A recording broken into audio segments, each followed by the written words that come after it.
শ্রেয়স আয়ার ভারতের টি-20 ক্রিকেট দলের নতুন ক্যাপ্টেন। হ্যাঁ, আপনারা ঠিকই শুনছেন। বিসিসিআই ভারতের টি-20 ক্রিকেট দলের ক্যাপ্টেন পরিবর্তন করার কথা ভাবছে।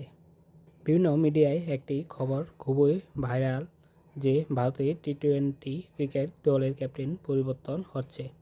বর্তমানে সূর্যকুমার যাদব ভারতের টি-20 ক্রিকেট দলের ক্যাপ্টেন। ওনার পরিবর্তে শ্রেয়স আয়ার ভারতের টি-20 ক্রিকেট দলের নতুন ক্যাপ্টেন হবেন।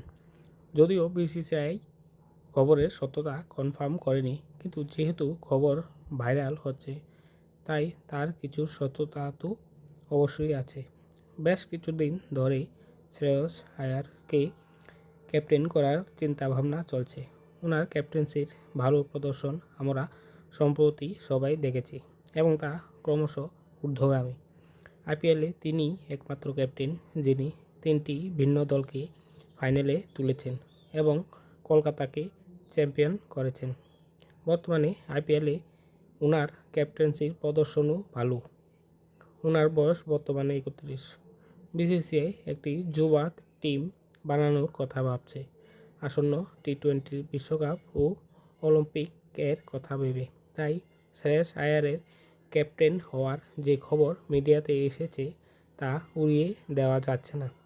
তাছাড়া বর্তমানে ভারতের টি-20 দলের ক্যাপ্টেন সূর্যকুমার যাদবের প্রদর্শন বেশ কিছুদিন ধরে খারাপ চলছে। সূর্যকুমার যাদবের ভারতে টি-20 ক্রিকেট দলের জায়গা নিয়েই এখন সংশয় দেখা দিয়েছে। তো আজকে এইটুকুই।